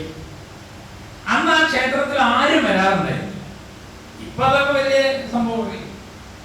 അന്ന് അവിടെ പൂജയ്ക്ക് ഉണ്ടായിരുന്ന ഒരു പൂജാരി ഉണ്ട്. അയാൾ രാവിലെ വന്ന് വിളക്ക് വയ്ക്കും, ആരും വരാനില്ല. അയാൾ പറഞ്ഞ കുട്ടി എന്നെ കാത്തിരിക്കുകയാണ്, എനിക്ക് വന്നിട്ടുണ്ടെങ്കിൽ ഇത് അടച്ചു പോകാൻ തോന്നും. അങ്ങനെ ദൈവവും പരമഭക്തനായ ഞാനും ഈ എന്നെ കാത്തിരിക്കുന്ന ഒരു പുരോഹിതനും, ഇതായിരുന്നു ആ ക്ഷേത്രം. അപ്പൊ എല്ലാ ദിവസവും കുളിച്ച് കുറിയൊക്കെ തൊട്ടിട്ടാണ് ഞാൻ സ്കൂളിലേക്ക് പോവുക. അങ്ങനെ ഞാൻ 10ാം ക്ലാസ് കഴിഞ്ഞ് പ്രീ ഡിഗ്രിക്ക് ഫാറൂഖ് കോളേജ് ചേർന്നു.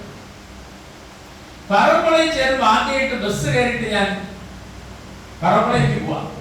അപ്പൊ എന്റെ നാടിനടുത്ത് ഒലിപ്രകടവ് എന്ന് പറഞ്ഞ സ്ഥലത്ത് നിന്ന് ഒരൊറ്റ ബസ്, ലൗഡേ എന്നാണ് ആ ബസ്സിന്റെ പേര്, ഇപ്പോൾ ഓർമ്മ. അപ്പൊ ഞാൻ നടന്ന് എന്റെ വീട്ടിൽ നിന്ന് കുറച്ച് നടക്കണം. ഈ ഒലിപ്രകടവിൽ ഒരു അരമണിക്കൂർ നടക്കണം. നടന്ന് ബസ് കയറി. ബസ് കയറിന്റെ അപ്പുറത്തും സീറ്റില് ഞാൻ അന്ന് ഏട്ടന്മാരായിട്ട് കണക്കാക്കണം. എന്റെ അയൽവാസികളായിട്ടുള്ള കുറച്ച് ആൾക്കാരാണുള്ളത്. അവരൊക്കെ ഫറോക്കിലെ ഓട്ട് കമ്പനിയിൽ തൊഴിലാളികളാണ്. അവര് പണിക്ക് പോയി രാവിലെ. എന്റെ അടുത്ത് വന്നിരുന്നു. ആ ഈ എങ്ങോട്ടോ പോണം? ഞാൻ പറഞ്ഞു ഞാൻ ഫറോക്ക് കോളേജിലേക്ക് പോവാണ്. അപ്പൊ എന്താ ഈ 10ാം ക്ലാസ് പാസ്സായി? ആ 10ാം ക്ലാസ് പാസ്സായി. ഇത്ര മാർക്കുണ്ട്. അപ്പോ അല്ല ഈ ഇത്രയൊക്കെ മാർക്കുണ്ടായി കോളേജ് പഠിക്കാൻ പോണ എനിക്ക് എന്താ എന്റെ നെറ്റിന്റെ മുകളിൽ കാക്ക കൂടിയമാതിരി ഒരു കുഴി നാണുണ്ട്. അപ്പൊ ഞാനിങ്ങനെ നോക്കുമ്പോ ആ ബസ്സിൽ കയറിയ ആണുങ്ങളായ ഒരാളുടെ നെറ്റിയിലും കുഴിയില്ല. അപ്പൊ എനിക്ക് ഭയങ്കര ലജ്ജ തോന്നി. ഞാൻ ആദ്യമായിട്ടാണ് അങ്ങനെ ഒരു കാര്യം നോട്ട് ചെയ്തത്. പിന്നെ ഞാൻ കുറച്ച് കഴിഞ്ഞപ്പോ നെല്ലതാകും വായിച്ചു. പിന്നെ ഞാൻ എന്റെ ജീവിതത്തിൽ കുറിയ തൊട്ടില്ല. ആ അമ്പലത്തിൽ പിന്നെ ഞാൻ കുറച്ചേരം കൂടി പോയിരുന്നു. പക്ഷെ പിന്നെ ഞാൻ ആ കുറി തൊട്ട് പുറത്തിറങ്ങുക എന്നുള്ളത് ഉണ്ടായിട്ടില്ല. കാരണം അത് സ്ക്രൂട്ടിനൈസ് ചെയ്യുന്ന ആൾക്കാർ ചുറ്റുമുണ്ടെന്നുള്ളത് എനിക്ക് എന്നെ പേടിപ്പിച്ചൊരു കാര്യമാണ്. കാലം കഴിഞ്ഞു. ഞാനിപ്പോ അമ്പലത്തിൽ പോകാറില്ല. ഞാനൊരു ക്ഷേത്ര വിശ്വാസിയല്ല. അതൊക്കെ ഞാൻ ഉപേക്ഷിച്ചു. പക്ഷേ എന്നെ അന്ന് വിമർശിച്ച എന്റെ ഈ കാരണന്മാരുണ്ടല്ലോ അവിടെ നാട്ടിലെ സഹോദരന്മാർ, സഖാക്കളാണ് അവരൊക്കെ. അവിടുത്തെ CITന്റെ പ്രധാനപ്പെട്ട പ്രവർത്തകരാണ്. അവരൊക്കെ ഇപ്പൊ ശബരിമലയ്ക്ക് പോണ ആൾക്കാർ. അവരുടെ മക്കൾ പലരും ശാഖയെ പോണവരുമായി. ഇതാണ്, ഇതിലേക്ക് നോക്കിയാലേ നിങ്ങൾക്ക് എന്താ നമ്മുടെ സൊസൈറ്റിയിൽ സംഭവിക്കുന്നത് മനസ്സിലാവും. അല്ലാതെ ഭരണം ഒരാൾക്ക് മാറി, പിന്നെ വാജ്പേയി പോയി, അത് കഴിഞ്ഞ് രാജീവ് ഗാന്ധി വന്നു, അല്ലെങ്കിൽ വേറൊരാൾ വന്നു, അത് കഴിഞ്ഞ് മോദി വന്നു, ഇവിടെ പിണറായി വന്നു, ഉമ്മൻചാൻ, അതുകൊണ്ട് കാര്യമില്ല. അതാണ് മാക്രോ പൊളിറ്റിക്സ്. അത് വളരെ പ്രധാനമാണ്. പക്ഷെ അതുകൊണ്ട് സാമൂഹ്യമായ ഈ പറഞ്ഞ ഒരു ചികിത്സ നടക്കണമെങ്കിൽ രോഗം എന്താ നോക്കണം. രോഗം പാർട്ടി ജയിക്കുമ്പോൾ തോൽക്കുന്നുണ്ടോ എന്നുള്ളതല്ല. അതുകൊണ്ട് ഞാൻ എല്ലാ പ്രസംഗത്തിലും ഇപ്പൊ നിർബന്ധമായി പറയുന്ന ഒരു കാര്യത, അടുത്ത ജന്മത്തിൽ എന്നെ ബ്രാഹ്മണനാക്കണമെന്ന് പ്രാർത്ഥിച്ച ഒരാൾ കേരളം പോലുള്ള ഒരു സ്ഥലത്ത് നിന്ന് ജയിക്കാൻ പാടില്ല എന്ന് മാത്രമല്ല, അയാളെ പിടിച്ച് ജയിലിടാറുണ്ട്. ജാതിക്ക് വേണ്ടി സംസാരിച്ച മനുഷ്യനാണ്. അത് ഭരണഘടനാ വിരുദ്ധമാണ്. അങ്ങനെ ഒരാൾ 1 ലക്ഷം വോട്ടിന് തൃശ്ശൂർ എന്ന് പറയുന്ന സാംസ്കാരിക തലസ്ഥാനത്ത് ജയിപ്പിച്ചാൽ പിന്നെ നിങ്ങൾ എന്താണ് കേരളത്തെ കുറിച്ച് കേരളം എന്നതിൽ അഭിമാനിക്കുന്നത്? അത് രോഗമല്ല, അത് രോഗലക്ഷണമാണ്. ഭയങ്കര എനിക്ക് അയാളെ പറ്റിയല്ല പ്രശ്നം. അയാളിപ്പോ അങ്ങനെ പ്രാർത്ഥിച്ചു പോട്ടെ. ആ പ്രാർത്ഥനയുടെ പിന്നാലെ നിൽക്കുന്ന ഇത്രയും മനുഷ്യന് കേരളത്തിലുണ്ടെന്ന് പറഞ്ഞാൽ അത് കേൾക്കുമ്പോ ആ വാചകം അടുത്ത ജന്മത്തിൽ ബ്രാഹ്മണനാകണമെന്ന് പ്രാർത്ഥിക്കുന്നു എന്ന് പറഞ്ഞ് അത് കേൾക്കുമ്പോൾ ഏറ്റവും ചുരുങ്ങിയത് ബ്രാഹ്മണരില്ലാത്തവർക്കെങ്കിലും ഒരു ഈർഷ്യ വരണ്ടേ? അതെന്താ വരാത്തത്? അതാണ് രോഗം. അതാണ് പ്രത്യക്ഷത്തിനപ്പുറം നമ്മളെയൊക്കെ ഗ്രഹിച്ചിരിക്കുന്ന അതിഭീകരമായ ബ്രാഹ്മണ്യത്തിന്റെയും ജാതീയതയുടെയും ഈ പറഞ്ഞ ജന്മിത്വത്തിന്റെയും നാം ഒരു സന്ദർഭത്തിൽ അടിച്ചമർത്തിയ സാധനം പതിയെ പതിയെ പതിയെ സുരേഷ് ഗോപിയുടെ രൂപത്തിലും പല രൂപത്തിലും നമ്മുടെ ഇടയ്ക്ക് വന്നുകൊണ്ടിരിക്കുന്നു. അതാ സ്വപ്നത്തിൽ മരുഭൂമി വരുന്നത് പോലെ. അതിന് മനസ്സിലാക്കാതെ ഇനി കേരളത്തിലെ രാഷ്ട്രീയ പ്രവർത്തനം സാധ്യമല്ല എന്ന് വിചാരിക്കുന്ന ഒരാളാണ് ഞാൻ.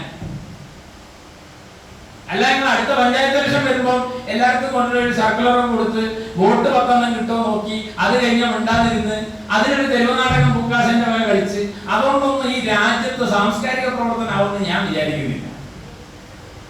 തെരഞ്ഞെടുപ്പ് കാലത്ത് ഈ തെരുവ് നാടകം കളിക്കാനുള്ള സംഘടനയല്ല പൂക്കാസ എന്ന് പറഞ്ഞത്. ദൈനംദിന ജീവിതത്തിൽ ഇടപെടലാണത്. കെ എൻ പണിക്കരുടെ ആ പ്രബന്ധം വായിച്ചാൽ നിങ്ങൾക്ക് മനസ്സിലാവും എന്താണ് കൾച്ചറൽ ആക്ടിവിസം എന്ന് പറഞ്ഞാൽ. അതാ കഴിഞ്ഞ ദിവസം ഞാൻ ഇതുപോലെ പേരാമ്പ്ര ഒരു പ്രസംഗം കഴിഞ്ഞ് രാത്രി ബസ്സിന് പോവുകയാണ്. 1.25 മണിക്കൂർ കാത്തുനിന്നിട്ടാണ് ബസ് വന്നു. അപ്പൊ അവിടുത്തെ സുഹൃത്തുക്കൾ എന്നെ പറഞ്ഞു വിട്ടു. ബസ് കയറി. ബസ്സിലൊരു ആളുടെ അടുത്തൊരു സീറ്റ് ഉണ്ടായി. ഞാൻ അവിടെ ഇരുന്നു. കുറച്ച് പ്രായമുള്ള ഒരാളാണ്, എന്നേക്കാൾ കുറച്ചുകൂടി പ്രായം എനിക്ക് തോന്നുന്നു. അയാൾ എന്നോട് ചോദിച്ചു, നിങ്ങൾ കുറെ നേരമായോ ബസ് കാത്തിരുന്നു? അങ്ങനെയാണല്ലോ നമ്മൾ സംഭാഷണം തുടങ്ങുക. അപ്പൊ ഞാൻ പറഞ്ഞു, ഞാൻ കുറച്ചു നേരമായിരുന്നു. അതൊരു KSRTC പോയി ഇല്ല. നിങ്ങൾ എവിടെയാണ്? ഞാൻ ഇപ്പൊ ആ കയറിയ സ്ഥലത്ത് അവിടെ എന്താ പരിപാടി? അപ്പൊ ഞാൻ പൊതുവെ ഇങ്ങനെ ഈ പ്രസംഗിക്കാൻ പോയതാണെന്നൊന്നും പൊതുവെ അങ്ങനെ പറയാറില്ല. കാരണം ഈ ചോദിക്കണ ആളുടെ താല്പര്യം എന്താണെന്ന് നമുക്ക് അറിഞ്ഞൂടല്ലോ. ഇല്ല, ഞാൻ അവിടെ ഒരാളെ കാണാൻ പോയതെന്ന് മാത്രമേ പറഞ്ഞു.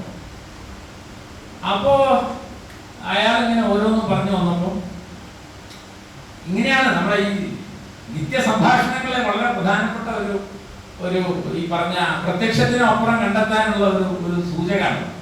അയാൾ പറഞ്ഞു, ഈ കേരളത്തിൽ ഇപ്പൊ നല്ല ഭരണമാട്ടോ എന്തൊക്കെ. അപ്പൊ എനിക്കൊരു ആശ്വാസമായി, ഇയാൾ കൂടെ ഒരു കോമ്രേഡാണെന്ന് എനിക്ക് തോന്നി. അപ്പൊ വേണമെങ്കിൽ ഞാൻ പ്രസംഗിക്കാൻ പോയതാന്നൊക്കെ പറയാന്ന് ഞാൻ ഇങ്ങനെ മനസ്സിൽ വിചാരിച്ചുകൊണ്ടിരിക്കുകയാണ്. അപ്പോഴാണ് അതെന്താ ഈ പിണറായിന്റെ ഭരണം എന്നൊക്കെ പറഞ്ഞത് നല്ല ഭരണമാണ്. ഇവര് ഭരണമായിരുന്നല്ല. മലപ്പുറത്തൊക്കെ ഈ മാപ്പിളാരുണ്ടല്ലോ ഒരു തീവ്രവാദികളാണ്. അത് അയാൾ ആ ഇന്റർവ്യൂവിൽ പറഞ്ഞ പിന്നെ ആൾക്കാർ സമ്മർദ്ദം ചെലുത്തി മാറ്റിയതാണ്. അവിടെ മുഴുവൻ തീവ്രവാദികളാണ്. പറയണ കാര്യമില്ലേ? അല്ലെങ്കിൽ ഈ മാപ്പിളമാരുടെ കാര്യങ്ങൾക്ക് അറിയില്ല. അതിന്റെ മുന്നേ അപ്പൊ അയാൾ എന്നോട് പേരൊക്കെ ചോദിച്ചിട്ടുണ്ട്. അതൊക്കെ ഞാൻ പിന്നെയാണ് ആലോചിക്കുന്നത്. സ്വാഭാവികമായിട്ട് പേരൊക്കെ ചോദിച്ചിട്ടുണ്ട്. അതൊക്കെ അപ്പൊ മൂപ്പർക്ക് പിണറായിയോടുള്ള ഇഷ്ടം എന്താന്ന് ചോദിച്ചാൽ, പിണറായി ആ ഇന്റർവ്യൂവില് മലപ്പുറത്തെ പറ്റി പറയാത്തൊരു കാര്യം വന്നൊരു ഇന്റർവ്യൂ ഉണ്ട്. അത് സത്യമാണെന്ന് വിചാരിക്കുന്ന ആളായി. നീ പിണറായി അങ്ങനെ പറഞ്ഞില്ലെങ്കിൽ പറയണമെന്ന് മൂപ്പര് പറയും. അത് കഴിഞ്ഞ് എന്നെ മൂപ്പര് ചോദിച്ചു, ഞാനിങ്ങനെ എവിടെ ജോലിയുടെ കാര്യമുള്ള ആളുകൾ മലയാളമല്ലേ? ശരി. ഞാനും പിന്നെ മുമ്പൊക്കെ CPM-ന്റെ വളരെ പ്രധാനപ്പെട്ട ഒരു പണിയൊക്കെ ഉണ്ടായി. ഇപ്പൊ പിന്നെ ഞാൻ അങ്ങനെ സജീവല്ല. ഇപ്പൊ ദേശം എന്താ വെച്ചാല് ഞാൻ ഈ ചിദാനന്ദമുനിയുടെ പ്രസംഗം കേൾക്കല്ലോ. അടുത്തതാണ് ചിദാനന്ദമുനിയുടെ പ്രസംഗങ്ങൾ. ആരെങ്കിലും കേട്ടിട്ട് തോന്നിക്കാൻ ആ യൂട്യൂബ് ഒന്ന് തുറന്നു നോക്കിയാൽ ഇങ്ങനെ വർഗീയത വിളമ്പുന്ന ഒരു സന്യാസി ഒന്നും വിളിക്കാൻ പറ്റില്ല. ഇവിടെ വടകരക്കാരനാണ് ഞാൻ.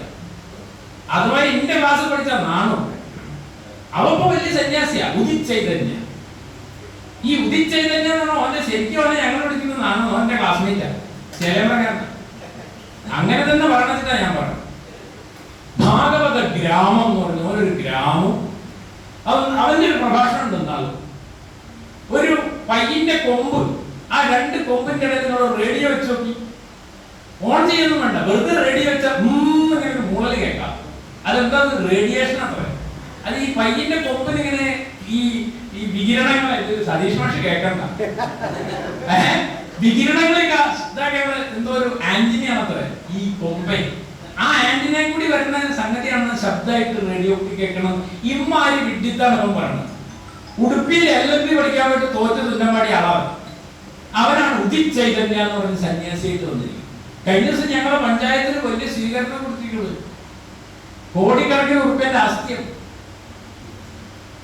അപ്പോ ഇയാൾ എന്നോട് ചോദിക്കുന്നത് ചിദാനന്ദപുരിയുടെ പ്രസംഗം കേട്ടിട്ടുണ്ടോ? അപ്പൊ ഞാൻ പറഞ്ഞു ഞാൻ കേട്ടിട്ടില്ല, ഞാൻ കേൾക്കാറില്ല. നിങ്ങളത് കേൾക്കണം, എന്തൊക്കെ നല്ല നല്ല. അല്ലെങ്കിൽ നമ്മളെ കുട്ടികളൊക്കെ അങ്ങനെ വഴിതെറ്റി പോണങ്ങൾ കാണില്ലേ? ഓരോ കുട്ടികൾ അങ്ങനെ പോണില്ല, ഓർക്ക് മദ്രസല്ലേ. നമ്മളാണെങ്കിൽ ഇതൊന്നും കേൾക്കില്ല. ഞാൻ ഇപ്പൊ ഇതൊക്കെ കേട്ട് നന്നാവണമെന്നാ പറഞ്ഞിട്ടുണ്ടോ? അപ്പൊ നിങ്ങൾ ഈ മനുഷ്യനെ പറ്റി നിങ്ങളൊന്ന് ആലോചിച്ചു. ഇയാൾ പിണറായിന്റെ നല്ല ആളാണ്, അയാള് പഴയ CPM ആണ്, അയാള് ചിദാനന്ദപുരിയാണ്, ഭയങ്കര മുസ്ലിം വിരോധമുള്ള ആളാണ്. എന്തെങ്ങനെയാണ് ഈ മനുഷ്യൻ ആർക്ക് വോട്ട് ചെയ്യുന്ന നിങ്ങൾ വിചാരിക്കും? അയാൾ ചിലപ്പോ ഈ പ്രാവശ്യം CPM-ന് വോട്ട് ചെയ്തിട്ടുണ്ടാവും, അടുത്ത പ്രാവശ്യം BJP-ക്ക് നല്ല സ്ഥാനാർത്ഥി അയാൾക്ക് വോട്ട് ചെയ്യും. ഇതാണ് ഇടതുപക്ഷത്തിന്റെ മാക്രോ പൊളിറ്റിക്സ് എന്ന് പറയുന്നത്. ഇതിനെ ആശ്രയിച്ചും ഇതിനെ ഇതാണ് നമ്മൾ രക്ഷിക്കാൻ പോണെന്ന് വിശ്വസിച്ചുമാണ് നമ്മളിനി മുന്നോട്ട് നീങ്ങണമെങ്കിൽ അധിക കാലമൊന്നും വേണ്ട, ഈ നാടിൽ രണ്ട്. അതാ അത്ഭുതകരമായ മാറ്റമാണ് ഓരോ മനുഷ്യനും സംഭവിച്ചുകൊണ്ടിരിക്കുന്നത്. അതാണ് ഈ സൂക്ഷ്മ രാഷ്ട്രീയം. അത് നോക്കിയാൽ ഈ പ്രത്യക്ഷത്തിനപ്പുറം എന്താ സംഭവിക്കണമെന്ന് മനസ്സിലാവും. എൻ്റെ ഒരു ചെറിയ മണ്ണ്, അവര് കഴിഞ്ഞ പ്രാവശ്യം വീട്ടിൽ വന്നപ്പോ അവരെ ഹസ്ബൻഡ് മരിച്ചുപോയി. Husband KSRTC ജീവനക്കാരനായിരുന്നു. അദ്ദേഹത്തിന്റെ ഇടതുപക്ഷ യൂണിയനിൽ ഉണ്ടായിരുന്ന ആളാണ്. ഒരമ്പലത്തിൽ പോക്ക പരിപാടിയൊന്നും ഈ ചെറിയമ്മയ്ക്കും ഈ പറഞ്ഞ ചെറിയച്ഛനൊന്നും ഉണ്ടായിരുന്നില്ല. അവരൊക്കെ സാധാരണ തൊഴിലാളികളായിട്ട് ജീവിച്ചിരുന്ന ആൾക്കാരാണ്. ആ കെൽട്രോണിൽ ജോലിയൊക്കെ ഉണ്ടായിരുന്നു അവർക്ക്. അവിടെ നല്ല ഈ കലാപരിപാടികളും, ഞാൻ കുട്ടിക്കാലത്തൊക്കെ എത്രയോ പോയിട്ടുണ്ട് അവിടെ. വാർഷികവും നാടകവും പരിപാടി. ഈ ചെറിയച്ഛനാണെങ്കിൽ എപ്പോഴും സിനിമയ്ക്ക് പോകുന്ന സിനിമയ്ക്ക് കൊണ്ടുപോകും. കുട്ടിക്കാലത്ത് ഞാൻ സിനിമയൊക്കെ കണ്ടത് ചെറിയച്ഛൻ്റെ കൂടെ. അങ്ങനെ വളരെ സെക്യുലറായി ജീവിച്ചിരുന്ന അവരുടെ കുടുംബത്തില് കഴിഞ്ഞ ദിവസം ചെറിയമ്മ വന്നപ്പോ KSRTC പെൻഷൻ കിട്ടുന്നില്ല, അപ്പൊ അതിന്റെ ചില പ്രശ്നങ്ങളുണ്ടല്ലോ, അതിന്റെ സമരം നടക്കൊക്കെ ഉണ്ടാവും. അപ്പൊ അതൊക്കെ പറഞ്ഞു വന്നിട്ട് അല്ലെങ്കിൽ ഈ പിണറായി ശരിയില്ല. ആ മോദിന്ന് നോക്കും, എത്ര പെട്ടെന്നാണ് മോദി ഭക്തരായി തീരുന്നവര്. അപ്പൊ ഈ ചെറുമേന്റെ അപ്പുറത്തെ പ്രധാന പരിപാടി എന്ന് വെച്ചാൽ ഭാഗവതം പഠിക്കാൻ ഏതോ ആശ്രമത്ത് പോവുക, എന്നിട്ട് ഈ 10-70 വയസ്സാവാനാകുമ്പോ സംസ്കൃതം പഠിക്കുക. എന്നിട്ട് അവിടെ ഇരുന്ന് ഞാൻ നോക്കുമ്പോൾ എന്തോ സംസ്കൃതമൊക്കെ എഴുതി പഠിക്കണം, നാളെ ഒരു പരീക്ഷ എടുക്കുന്നു. എന്തൊക്കെ നമ്മുടെ നാട്ടിൽ നടക്കണം എന്നൊക്കെ വിചാരിക്കുന്നു.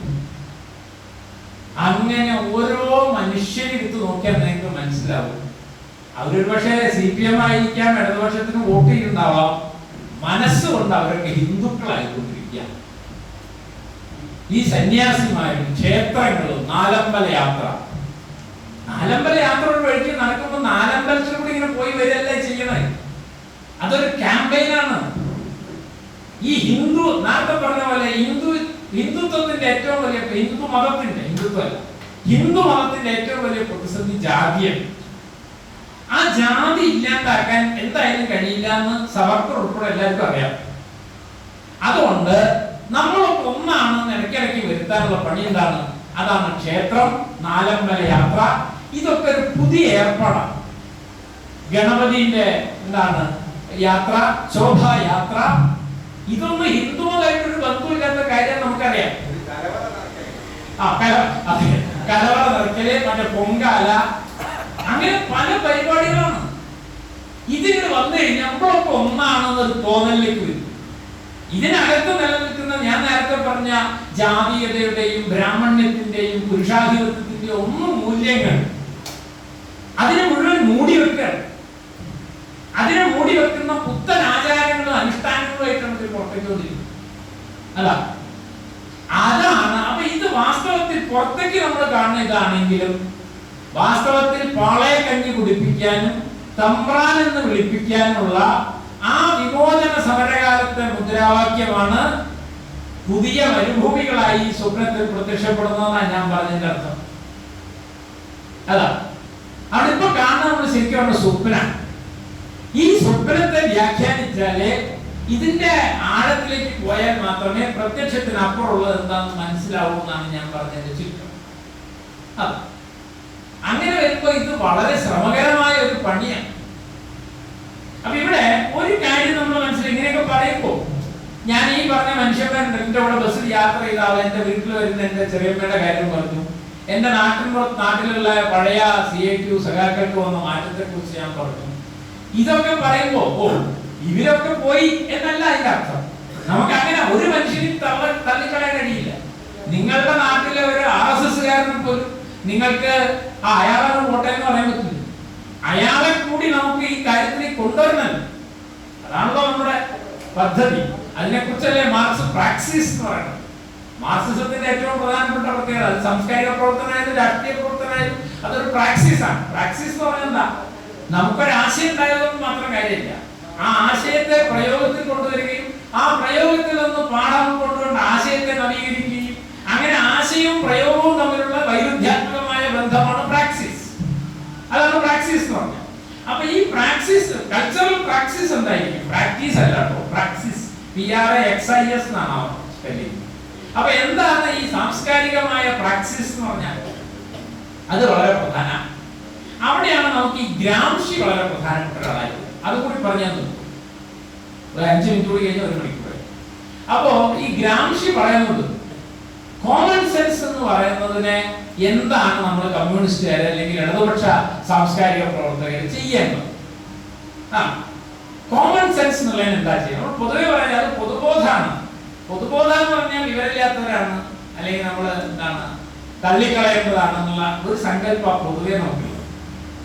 വാസ്തവത്തിൽ ഈ കോമൺ സെൻസ് എന്ന് പറയുന്നത് അങ്ങനെ തള്ളിക്കളയേണ്ടതല്ല എന്നാണ് മാർക്സ് പറയുന്നത്.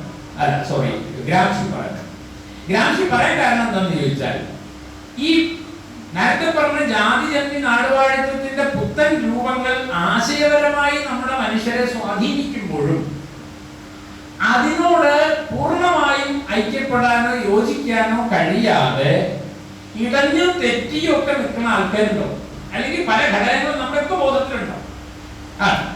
ഇപ്പൊ ഈ പറഞ്ഞ പോലെ ബ്രാഹ്മണ്യത്തിന്റെ പിന്നാലെ നമ്മുടെ നാട്ടിലെ എല്ലാ ആൾക്കാരും പോകുന്നെന്ന് കരുതി അവരുടെ തലയില് ബ്രാഹ്മണ്യം മാത്രമല്ലല്ലോ.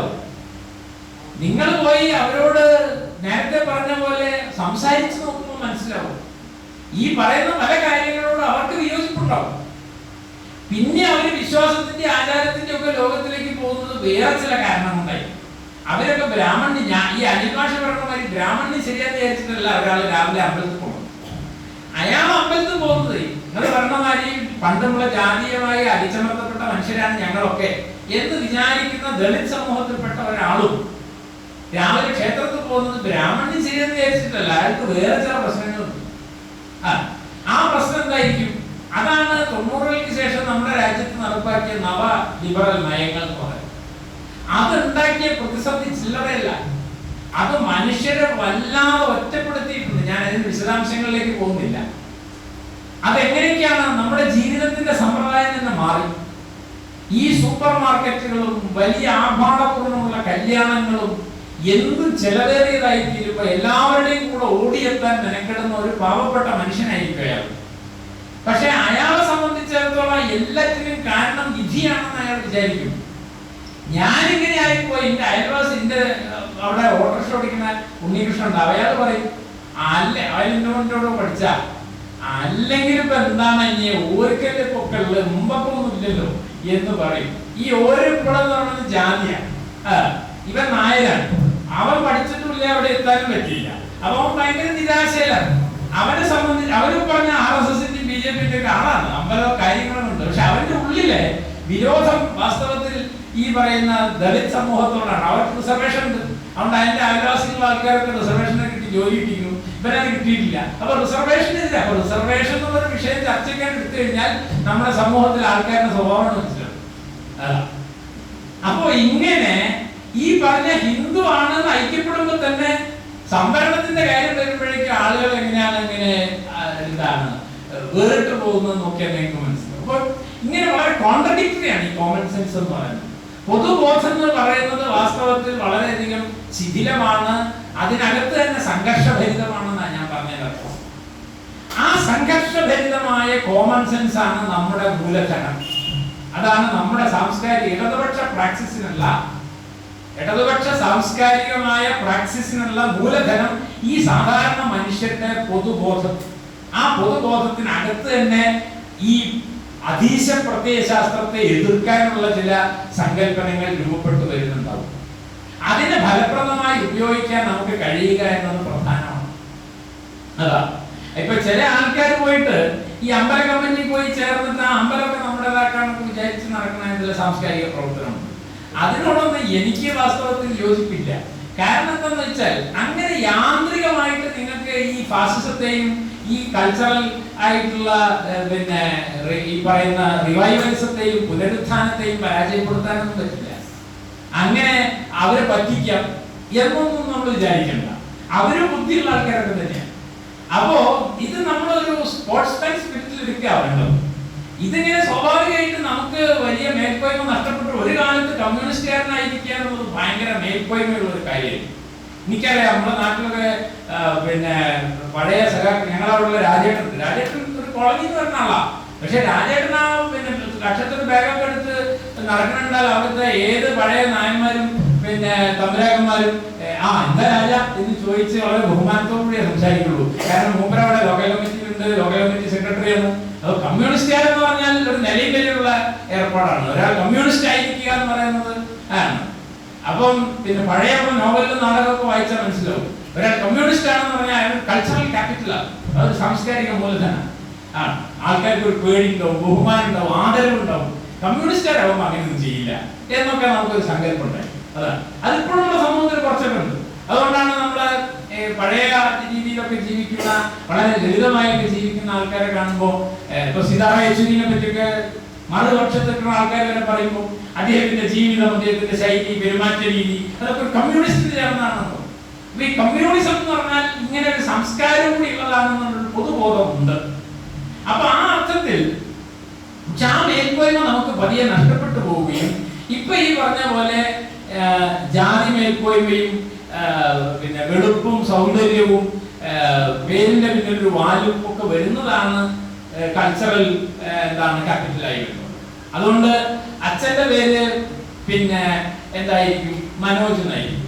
മോന്റെ പേര് ശംഭു നമ്പ്യാർ എന്നായിരിക്കും. മോൻ 5ാം ക്ലാസ് പഠിക്കും. അച്ഛന്റെ വാലൊന്നും മോനാണ് ഈ വാൽ.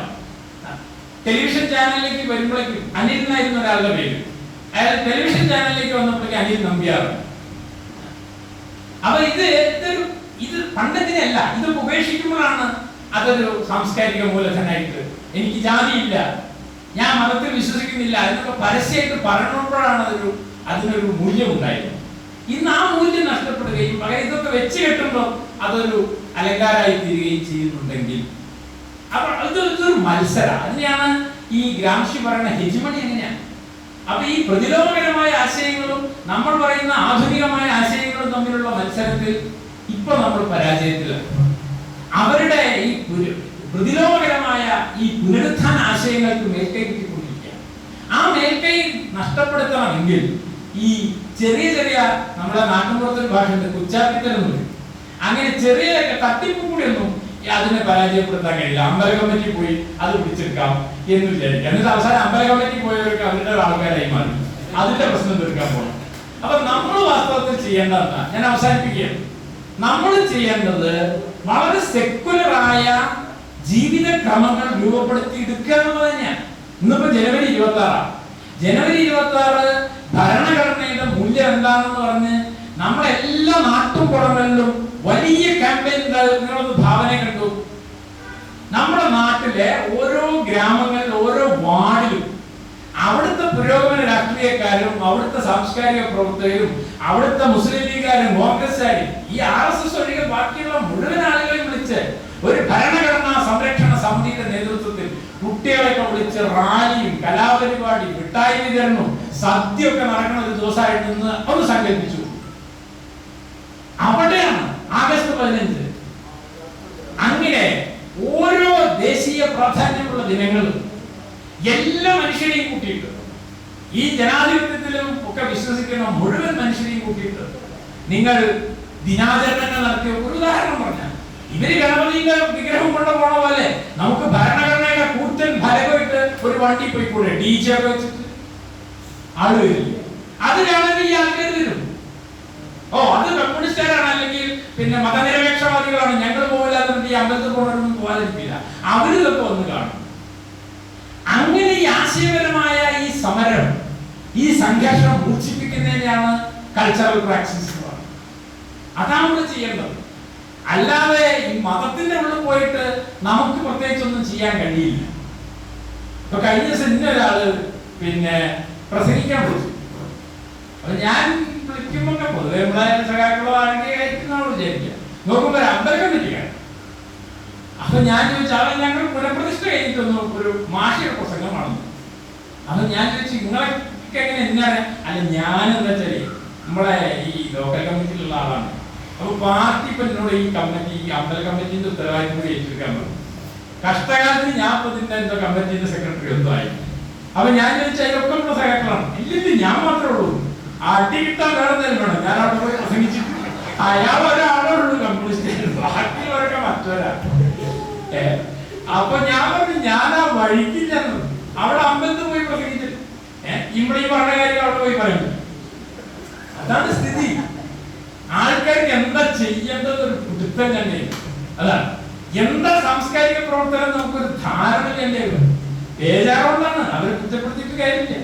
എന്തെങ്കിലും കേൾക്കുന്നത് തടഞ്ഞു വെക്കണമല്ലോ എന്നുള്ള ആഗ്രഹം എല്ലാവർക്കും ഉണ്ട്. പക്ഷേ ആ ആഗ്രഹം പൂർത്തീകരിക്കാനുള്ള വഴിയെ പറ്റിയാണ് നമുക്കൊരു ധാരണയില്ല. അത് വാസ്തവത്തിൽ ഈ പറഞ്ഞ പോലെ, അപ്പൊ ഞാൻ രോഗത്തെ പറ്റി, ചികിത്സയെ പറ്റിയാണ് വാസ്തവത്തിൽ സംസാരിച്ചത്. ഇത് അബോധത്തെ ചികിത്സിക്കുന്ന ഏർപ്പാടാണ്, ബോധത്തെ ചികിത്സിക്കുന്ന ഏർപ്പാടല്ല.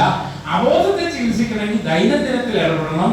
ആ ദൈനംദിനത്തിൽ ഇടപെടാൻ മാസായിട്ട് ഒരു സംഘമായി നമുക്ക് ഇതിനായിട്ട് ഇടപെടാൻ സാധിക്കണം.